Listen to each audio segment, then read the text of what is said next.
Hey, this is Meredith Elliott Powell, and you know what time it is. It is Saturday morning, 8 a.m. Eastern, my favorite time of the week. It is time for a Sales Logic. Hanging out here with my partner, Mark Hunter. I am lucky enough to be sitting in my home office, but Mark, I believe you're in Kansas City, correct? I'm in Kansas City, and we both missed each other in the Kansas City airport yesterday by maybe 30 minutes at the most. And we didn't even know it until after. Yeah. Anyway. I was telling my husband last night, I was in St. Louis the day before speaking and then in Kansas City speaking. I got to tell you, I think Missouri has some of the most beautiful sunsets out there. It was breathtaking. And then I had an early speaking engagement, so got up and went for a big walk through the city, and it was just gorgeous. I think Missouri's a little underrated. Well, there you go. Hey, it's called the Show Me State for a reason, right? Exactly. All right, I'll go ahead, hit the brand, and we will jump in.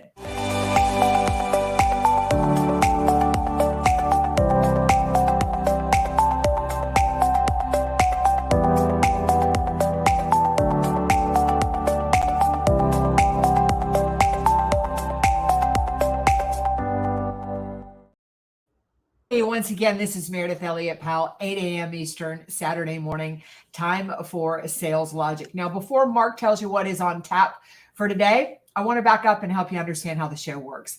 Every single week, we start off with a question from you, the audience. That's right. The show is all about you. So if you want to be a part of Sales Logic, go ahead and send your questions into saleslogicpodcast.com. We'll feature you right here. We cover a hot topic. We recommend a book. And because we want you to leave with return on investment, we leave with a lightning round. So, Mark, what's on tap for today? Well, what's on tap? We got some of our mastermind members already entering the chat. So it's absolutely great to have you with us. If you're not a part of the mastermind group, go out to the site, saleslogicpodcast.com, and check it out. Anyway, hey, the topic we're talking about, getting marketing and sales to work together. Yes, world peace will occur before. No, we're going to dive into this from a logical standpoint.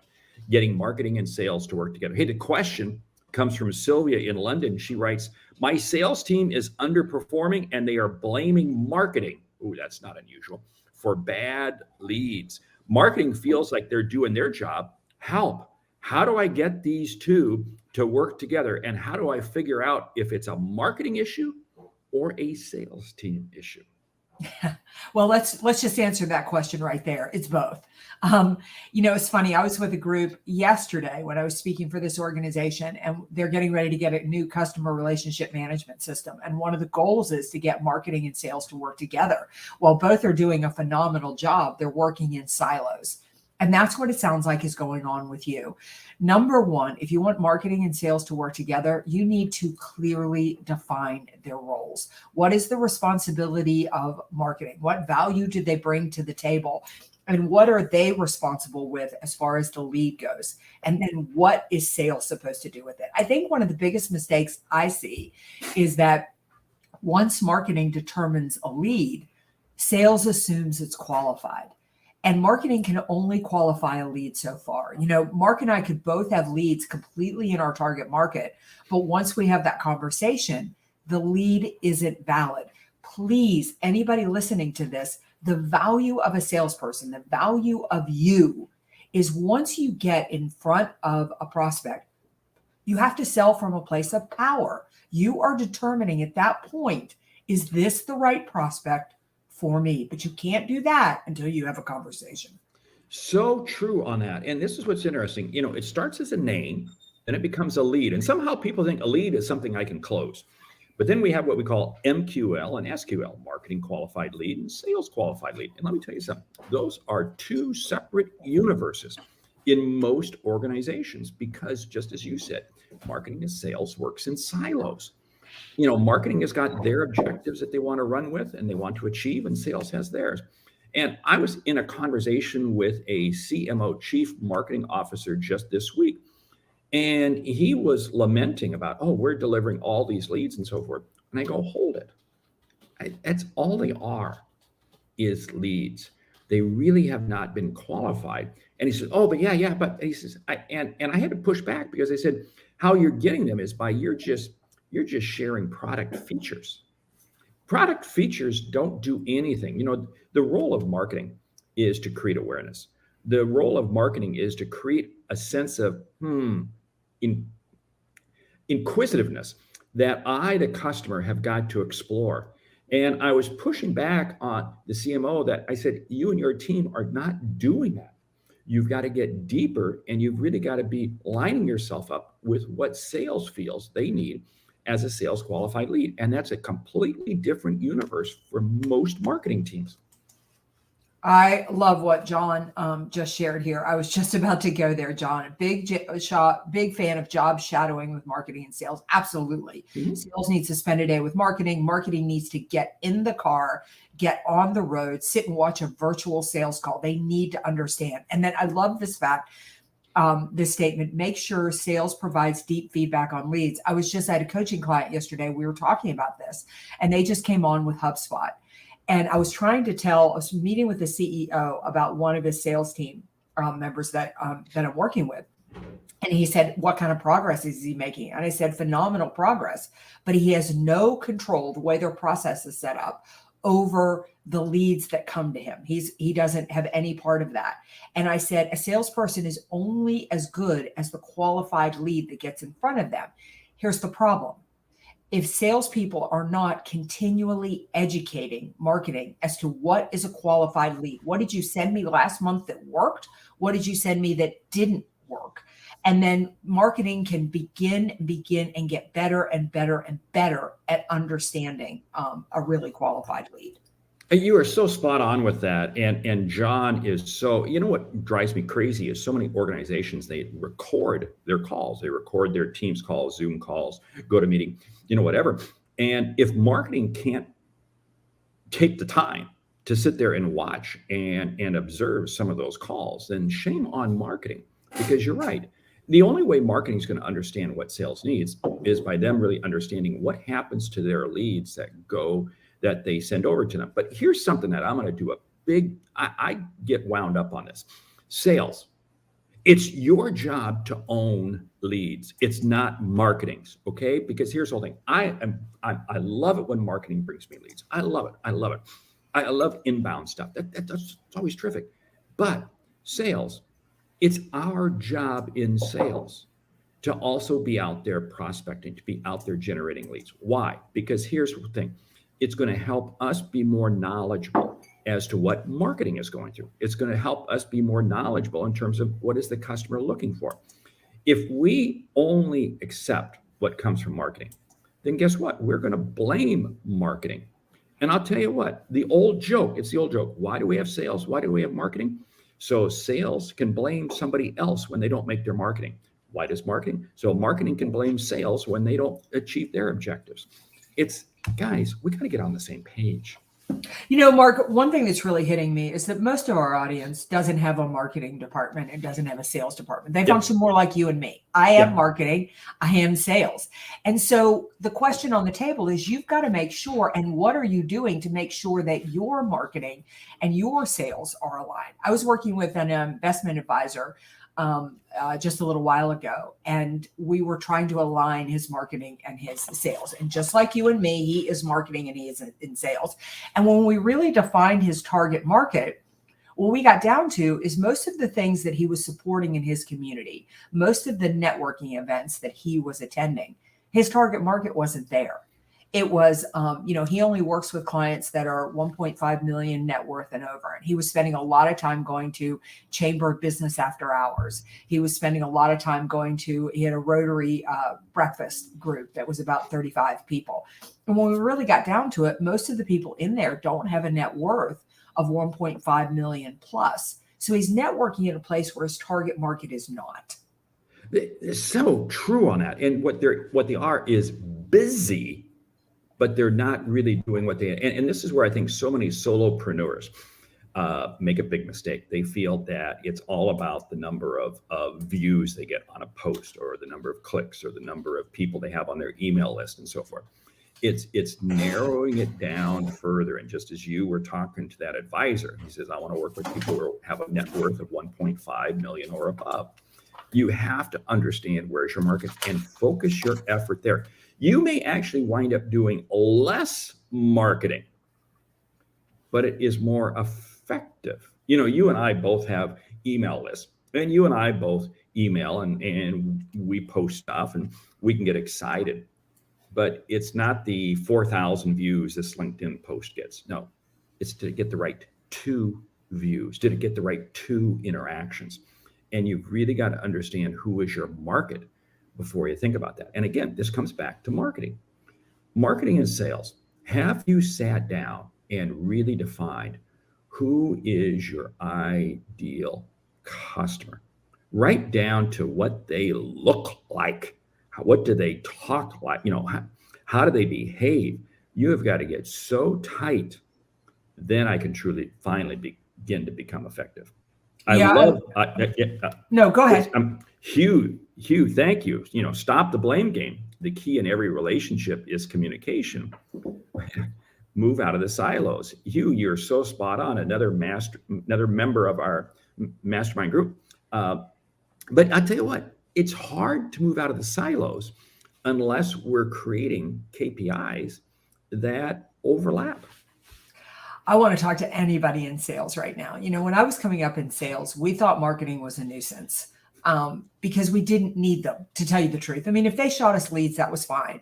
But our area of influence, where we were looking for customers, was basically a geographic location that we could get involved with our Chamber of Commerce. We could get involved with our United Way. We could meet and connect with the people we needed to. That is not the world we live in today. The world we live in today is most people, even if you sell in a small community, the majority of people are looking for you online, or the more data you have on people to reach out to people. Think about the some of the things that are starting to happen with AI. So, I love what Hugh says here, get out of the silos. Listen, the more that marketing can effectively do their job, the more time you have in front of the customer. And that is the value you bring to the table. The more you can be in front of the customer, the more deals you will close. So let marketing build your reputation. Let marketing find you the right leads. Let marketing create that funnel that is pulling customers through your door, and you focus on what you're good at. I got to share a very quick story. I came out of CPG, consumer packaged goods, and these are mass items sold to mass people. And I remember sitting in a meeting with a VP of marketing of a division, and she said, I don't need sales. I don't need sales.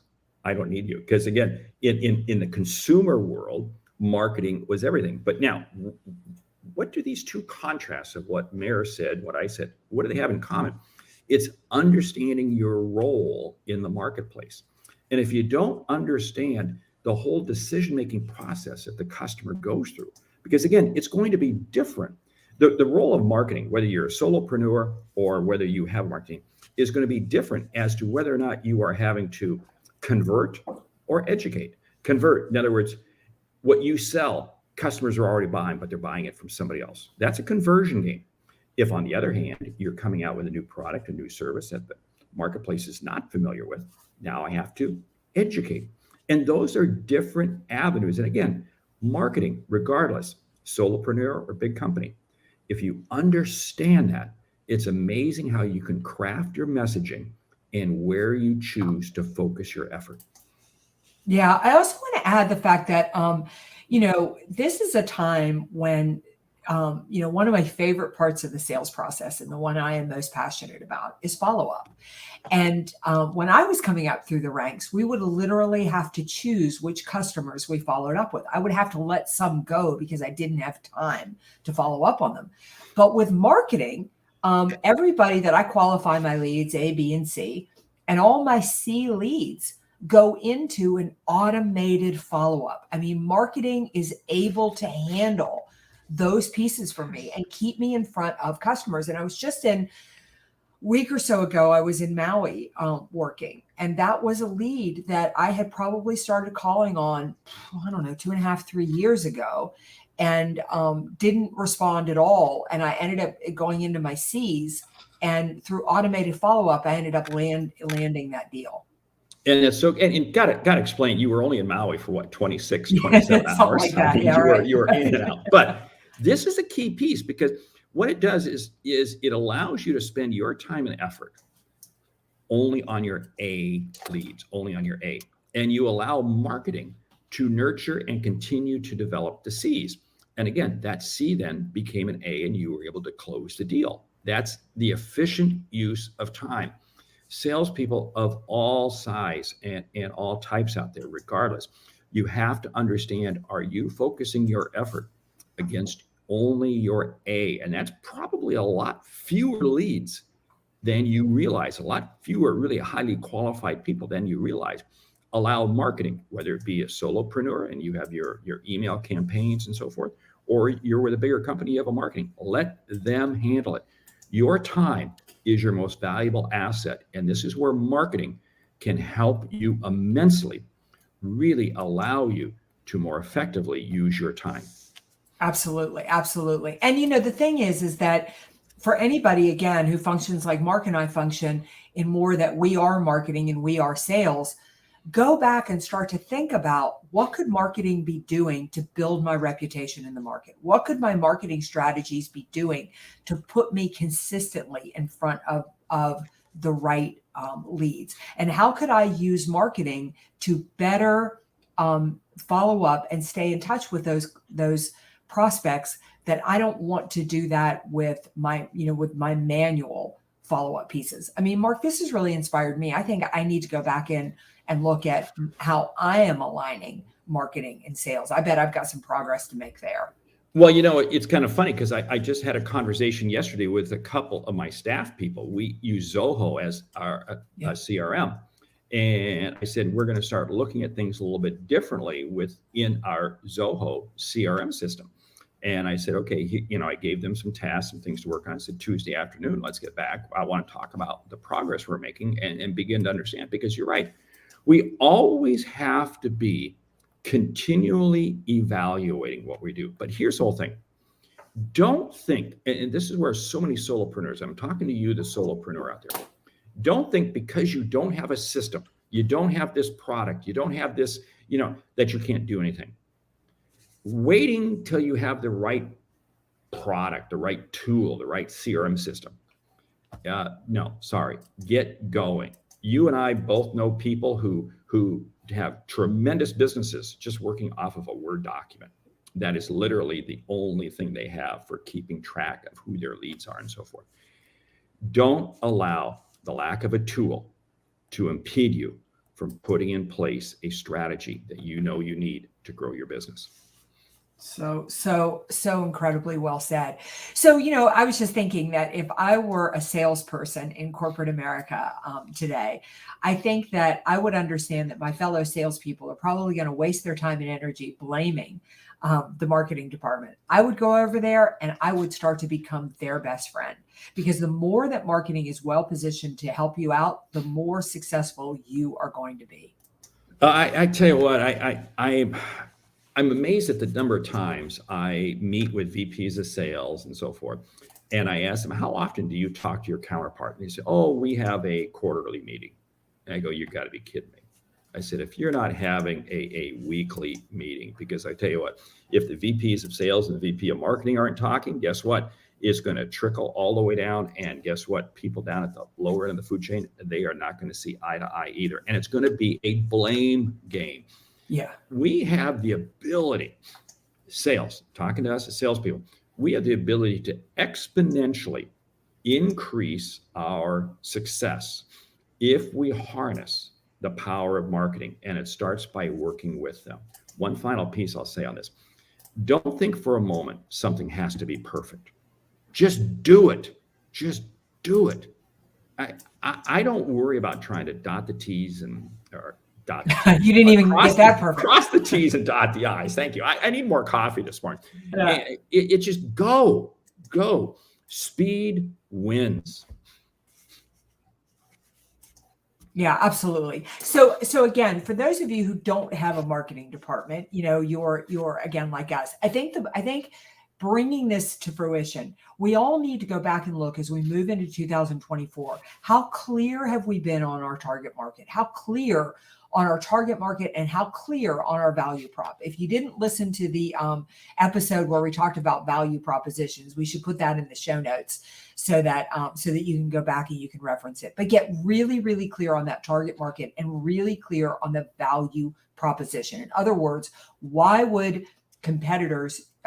customers choose you over your competitor? And then where do those people live? What are you doing to get in front of those people? How can your marketing efforts, or if you have a marketing division, create those doors, get those doors to open before you ever knock on them?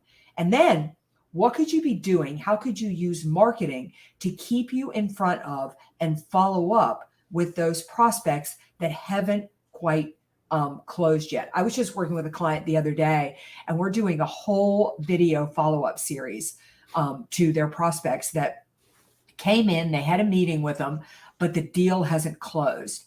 And we really drilled down on the value proposition. What are the biggest pain points for that target market?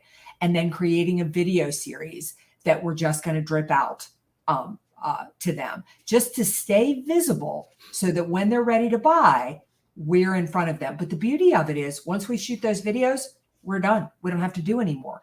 It's automated. That is so huge. And there's something else here. We're talking about, reassessing and figuring out what you want to do. I'm going to use Sales Logic podcast as a great example. We started this, 4 or 5 years ago or something like that. And we didn't know what we were doing, and we didn't have our act yet, but we kept going. Today, we get thousands of downloads every week. We get business off of this. It works. It drives. And what's the message? It's consistency. You have to be consistent. And then you just look for continuous improvement.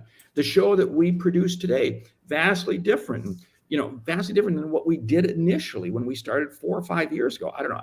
I would hate to watch some of those early episodes. Actually, I just went back and watched some of those early episodes. Oh, really? Wow. Yeah. What's kind of fun about it, I love what you're talking about. And quite frankly, Mark, we should do a whole show about it, because I presented in front of a group of speakers the other day, and everybody was asking me a lot of detail.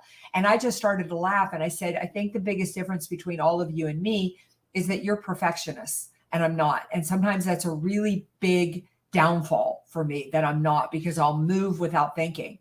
But it has served me so well. If you go back and you look at the early episodes of Sales Logic, we have no brand. We have no format. We have no anything. In fact, the very first podcast that I ever did on StreamYard, I couldn't get my video to work. And for 19 seconds, the screen is completely dark. And somebody said, "Weren't you embarrassed?" And I said, "No." I said, I couldn't be producing what I'm producing now if I haven't started there, which I think is so key. So I think what Mark is telling you is so incredibly important. Don't look for perfection between marketing and sales. Just get started. Just go.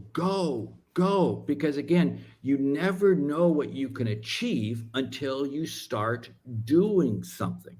Yeah. And it's just absolutely critical.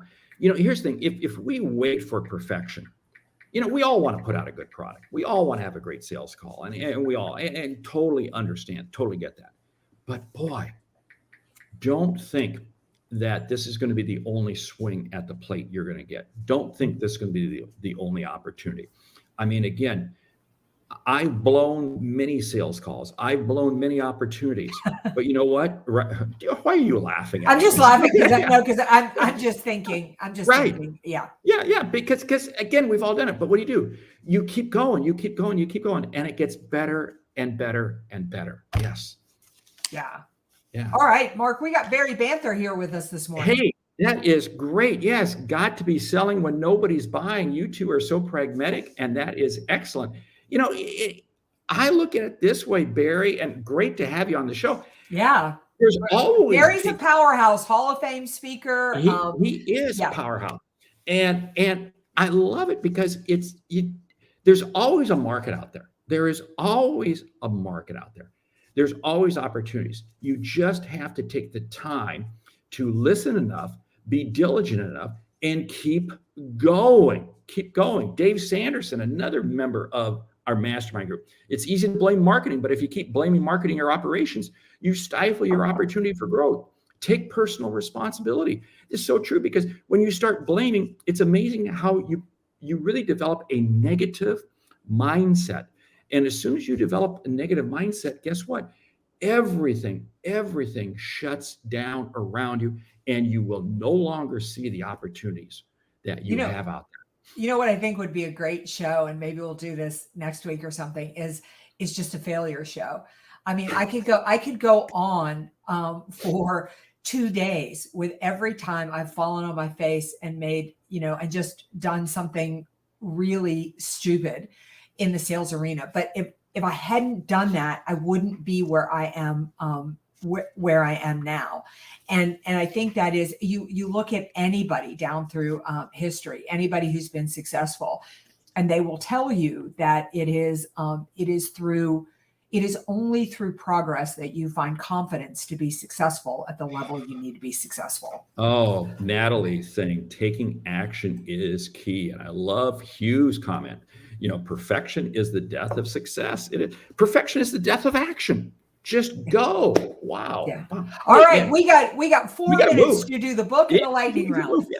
The book, Lead Generate, 61 Days to Double Your Pay. Okay, I just saw this on the show notes just before we began, so I quickly ordered it on Amazon. Tell me about the book. I read it. I read it a while ago, and it's. I just love that. I was attracted to the fact that it was 61 days to double your, double your commission, to double your pay. It's basically a step-by-step guide of how to sell more effectively, and it is a step-by-step guide of the strong position that marketing holds in the sales process. If you want to be more effective at sales, get more effective at marketing. All right, Mark. Okay, lightning round. I bought it. It's on my Kindle. I'll start reading it today. Okay, lightning round. Ready? Top 10 ways to qualify and get better leads. Go. Number 1, define what is a qualified lead.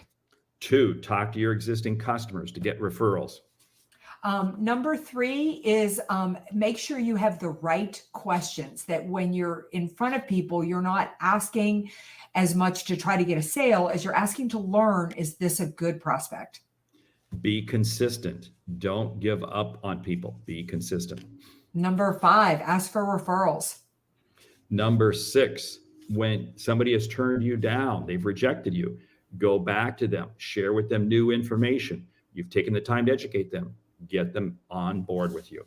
Yeah. Number 7, I would say, don't be afraid to walk away when you feel like a lead isn't qualified. Number 8, I didn't realize we were counting. Here we are counting. Use your marketing tools, rank them A, B, and C. Your time is focused on the 8. Allow your marketing systems to really focus on the C's and the B's. All right, I'll do one more. You do one more. Number 9 is consistently re-qualify leads. Every time you learn a little bit more about why a deal closed and what made that person a right prospect, go back and continually update your target market. I'm going to build on that. Take your current customers. What are the outcomes you created for them?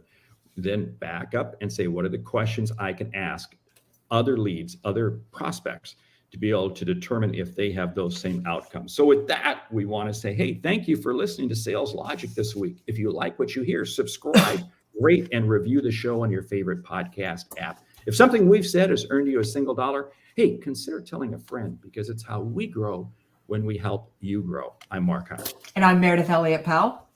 And remember this, when you sell with confidence and integrity, uncertainty suddenly becomes your competitive advantage. And the sale becomes logical. All right. I didn't want to leave without putting Namrata. I hope I got your name right. Wow. So from the Philippines. I love that. Agree with me that education and knowledge sharing is a must between the two teams. However, marketing needs to also be open to understanding the ICP and how you sell and the customer's perspective. Sales needs to own the leads and takes responsibility for those that qualify. It's not marketing's responsibility. Garbage in, garbage out. We use that right here in the States too. Listen, all right. We will join us right back here next week. Please don't forget to go to saleslogicpodcast.com. Give us a review, subscribe to the show, put your questions in there. And by all means, please sign up for the Sales Logic Mastermind. That is one powerhouse group you want to be a part of. We'll see you right back here next week.